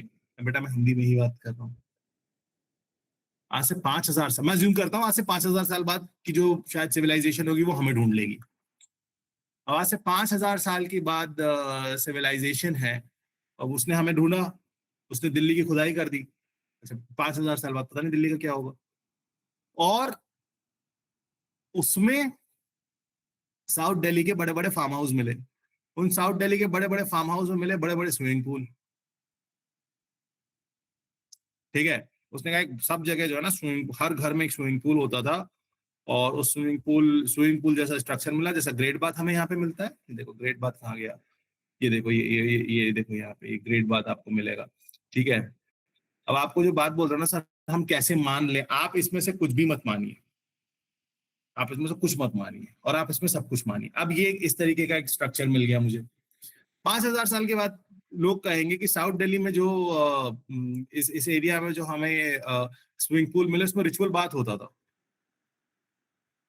अब वो तो आर्कियोलॉजिस्ट का, वो तो हिस्टोरियन का पर्सपेक्टिव है कि उसने क्या लिख दिया, जिस पर ज्यादातर लोगों ने मान लिया कि ऐसा होता था। क्यों? अगेन मैं कह रहा हूं, उसमें आज के दौर में भी ये होता है, स्विमिंग पूल होता है, उसके चारों तरफ वो होता है, रूम्स बने होते हैं, तो स्विमिंग पूल भी हो सकता है। वो कहने को उसमें पूल पार्टी भी हो रही हो, लेकिन अभी हम मान लेते हैं कि ऐसा था। क्यों? क्योंकि हमारे पास स्क्रिप्ट रिटर्न जो है ना, वो जो लिखा आपके सामने जो लिखा आप उसको समझ रहे हो। प्रॉब्लम क्या है? प्रॉब्लम क्या है? हमें जो स्क्रीन नहीं दिख रही? नहीं बेटा, स्क्रीन दिख रही है। एक बार जिनको स्क्रीन नहीं दिख रही अपना फीड रिफ्रेश कर लीजिएगा, ठीक है? So this is just an assumption, assuming that ऐसा होता होगा, ठीक है? ओके, अच्छा, अब इसके बाद क्या हुआ सर? डिक्लाइन हो गया। डिक्लाइन क्या हो गया? Gradual decline after 1900 BC. हमने कहा ना last phase was 1900 BC to 1300 BC. ये क्या हुआ? ये उसका डिक्लाइन फेज होता है। हमको लगता है कि ग्रेजुअली डी अर्बनाइजेशन हुआ। अर्बनाइजेशन वाज, डी अर्बनाइजेशन मतलब ग्रेजुअल डी अर्बनाइजेशन होता है, ग्रेजुअल डी अर्बनाइजेशन होता है। लेट हड़प्पन जो फेज है, यानी कि 1900 बीसी से लेके 1300 बीसी तक का जो फेज है, वो क्या है? वहां पे हमें ग्रेजुअल बट चेंज दिखता है, डिक्लाइनिंग चेंज दिखता है, ठीक है? So this is what has happened. और ग्रेजुअली पहले वो ग्रो किया, फिर वो श्रिंक किया, ठीक है? Urban centre shrank and were abandoned. Deurbanisation के एविडेंसेस हैं। Late Harappan phase marked by regionalisation and cultural change, ठीक है? बट ये ध्यान रखिएगा कि ये कोई भी सडन कोलैप्स नहीं है। अब प्रॉब्लम क्या है कि जब हमारे पास किसी चीज का एविडेंस नहीं होता तो हमारे पास थ्योरीज आ जाती हैं। हर जिसके जो समझ में आया, उस किसी हिस्टोरियन ने या किसी थिंकर ने कह दिया कि क्लाइमेट चेंज हुआ, बारिश खत्म हो गई, सूखा पड़ा, एरिडिफिकेशन होगा, लोग छोड़ के चले गए। कुछ ने कहा कि नदियों ने अपना रास्ता बदल दिया, इस वजह से वो सिविलाइजेशन खत्म हो गई। Dying of Ghaggar Hakra is an example of that. फिर फ्लड आया। एक कुछ ने कहा कि नहीं, फ्लड जो है वो बहुत ज्यादा बाढ़ आ गई जिसकी वजह से लोग चले गए। किसी ने इकोलॉजिकल स्ट्रेस। एक एविडेंस अब आने लगा है which is the Aryan invasion और आर्यन माइग्रेशन थ्योरी। यहीं से आपको अगले फेज का जो है वो लिंक मिलता है कि सेंट्रल एशिया की तरफ से कुछ लोग आए, वो स्ट्रॉन्ग थे, वो वॉरियर किस्म के लोग थे, उन्होंने आए, उन्होंने इस जगह को लूटना शुरू किया और ग्रेजुअली वो यहाँ के बस गए। एक थ्योरी कहती, कुछ कहते नहीं, एक आर्यंस जो है वो 1300 से लेके 1500 से लेके 1300 बीसी तक वो क्या हुआ? वो माइग्रेट हुए। वो क्या हुआ? वो माइग्रेट हुए ग्रेजुअली, जो है वो सेंट्रल एशिया की तरफ से इस तरफ आके उन्होंने क्या किया? उनका माइग्रेशन जो है वो स्टार्ट हुआ, उनका माइग्रेशन जो है वो स्टार्ट हुआ। फाइन। फिर ध्यान क्या क्या रखना है आपको? टाउन प्लानिंग का ट्रेडिशन ध्यान रखना है, ग्रिड पैटर्न, ड्रेनेज इन्फ्लुएंस, जिसने आगे चल के और इवन आज भी हमारे अर्बनाइजेशन को हाईलाइट किया है। फिर craft and trade legacy, bead making, metallurgy, weight system, ये आपको ध्यान रखना है। Cultural continuity, rural life, pottery traditions continued in the later period. फिर एंशिएंट इंडियन सोसाइटी की जब हम बात करेंगे तो first civilisation of South Asia. अभी कोई क्या बार बार पूछ रहा था सर अर्ली सिविलाइजेशन है क्या? अर्ली सिविलाइजेशन, हाँ यही वो अर्ली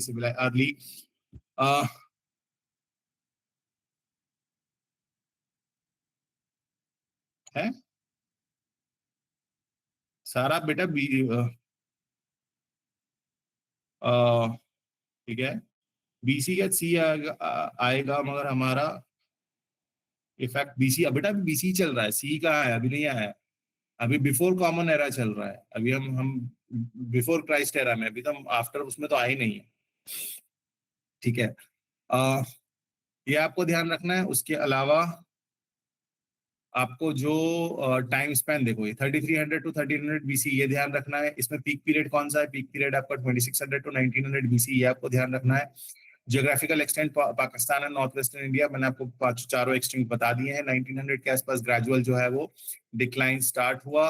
मेन चीजें आपको जो उसमें क्विक रिवीजन वाली जो चीजें हैं, ग्रेट बाथ का ध्यान रखना है, कहाँ था, मोहनजोदारो में था, which is the large public bath with water proof bricks, ये आपको ध्यान रखना है। डॉकयार्ड कहाँ है, लोथल में है। Reservoir system, water reservoir system Dholavira में है। प्लॉट फील्ड कहाँ मिला, कालीबंगन। देखो मैथ्स का क्वेश्चन बनता जा रहा है ये। कॉफिन बरियल कहाँ मिलता है, हड़प्पा में मिलता है। हॉर्स का सिर्फ एक ही एग्जाम्पल, एक ही एविडेंस हमें मिला, वो सुरकोटडा में मिला। ठीक है। बीट फैक्ट्री जो मिलती है वो चनहुदारो में मिलती है। This was all about your Indus valley Harappan civilization. Any question quickly, any question?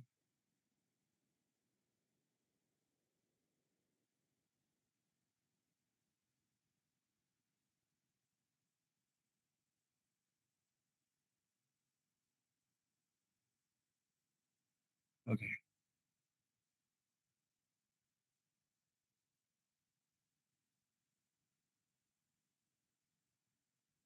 दो क्वेश्चन ऊपर है बेटा, ऊपर कहाँ देखूं मैं? Sir bullock cart was usage of buffalo. Yes, cow was use, but possibly cow का जो है वो सेक्रेड यूज नहीं होता जैसा हमको वैदिक पीरियड में दिखेगा। ठीक है। Acha, I was asking if the statue or the seal of the mother goddess, yes, it was found, and at some places the statue in the same places seal is mentioned. Yes, दोनों चीजें मिली थी। ठीक है, ठीक है। Any question?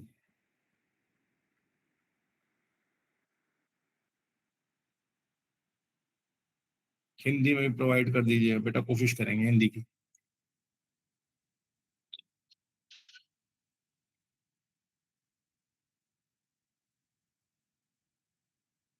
Slightly out of topic, no, this is the most important part. Questions हम कल discuss करेंगे बच्चे। Yes, Mohenjodaro and Harappa in Pakistan. Sindh province. एक क्वेश्चन का एग्जांपल हम कल देखेंगे। आप इसको रिवाइज करके आइए, कल मैं आपको क्वेश्चंस दूंगा। हम फिर पहले बैठ के पहले स्टार्टिंग के 10 मिनट आज जितना टॉपिक पढ़ा उससे रिलेटेड हम कुछ क्वेश्चंस कल सॉल्व करेंगे, उसके बाद हम आगे बढ़ेंगे। ठीक है।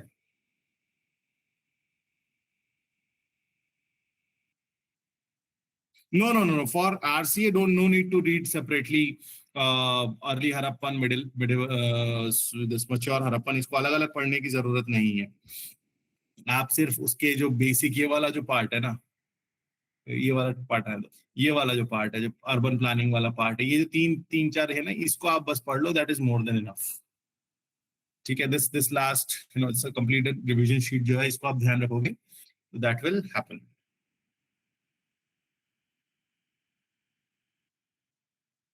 Specifically, sir, are we providing any kind of printed material or some PDF to them?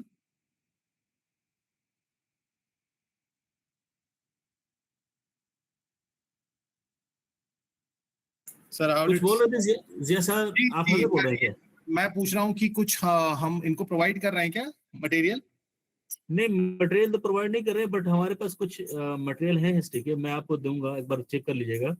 अगर ठीक है ना, वो रिलेवेंट होगा तो then we will share with them. Sure, बिल्कुल। फिर एक सवाल है, is it the first earliest है बेटा? दिस इज इतना इतना सर, फर्स्ट और अर्लीस्ट, देखो एक तो पहले वो इंग्लिश ही गलत है, फर्स्ट और अर्लीस्ट नहीं होगा बच्चे, अर्लीस्ट इज इंडेफिनिट है। ठीक है। अर्लीस्ट सिविलाइजेशन हमारे पास तो अभी इससे पुराना एविडेंस है नहीं किसी सिविलाइजेशन का। दूसरा अर्बन, हाँ, this is the first phase of urbanisation in India. Second phase of urbanisation आपको मिलेगा जब वो आप हिस्ट्री में पढ़ोगे, जब आप ये वाला जो पीरियड है, महाजनपद वाला जो पीरियड है, तब सेकेंड फेज ऑफ अर्बनाइजेशन होगा। First phase of urbanisation Indus valley civilisation.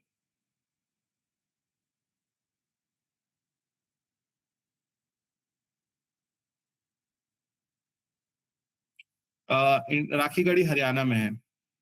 First वाली स्लाइड लगा दूं, फर्स्ट वाली स्लाइड ले लो, ये लो।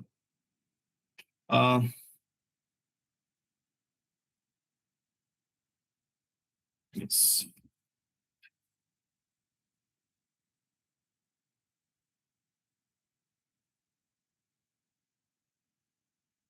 टर्मिनोलॉजी इंग्लिश की एकदम ही अलग है ना।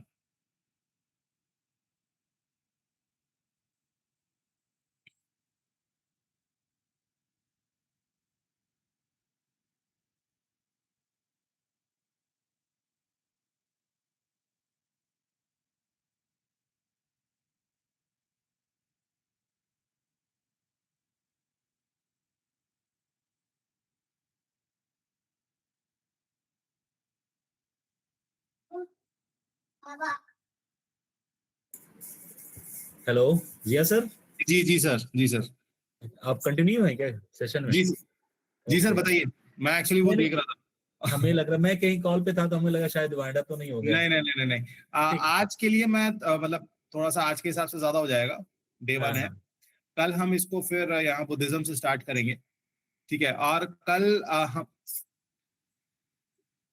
कल जो है पहले we will discuss some questions हाँ and then we will proceed. तो आप ये इंडस हड़प्पन सिविलाइजेशन प्लीज सारे लोग अच्छे से पढ़ के आइएगा, क्योंकि हर साल इससे सवाल आ रहा है, बिल्कुल। ठीक है। सो ओके सर, हाँ सर। जी thank you sir.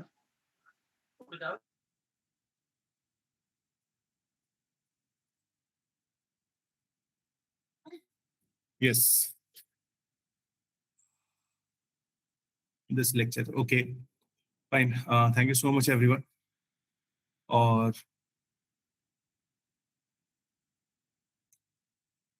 We will discuss further tomorrow, कल हम इसको और थोड़ा सा कल, बट हाँ थोड़ा सा I will request all of you कि थोड़ा सा बुद्धिज्म पढ़ के आए, क्योंकि हम एक तो बहुत क्विक मोड में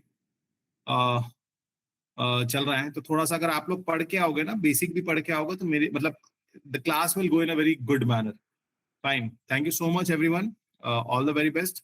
कल कुछ क्वेश्चन सॉल्व करना है, तो इसलिए इंडस वैली पढ़ के आइएगा और थोड़ा सा बुद्धिज्म को भी पढ़ के आइएगा। कल हम बुद्धिज्म पढ़ेंगे, जैनिज्म पढ़ेंगे और अशोका वाला चैप्टर पढ़ेंगे। तो ये 3 चीजें जो है हम पढ़ेंगे, okay. And after that we will proceed further. Fine, so thank you so much everyone, see you tomorrow at 9:15, good night.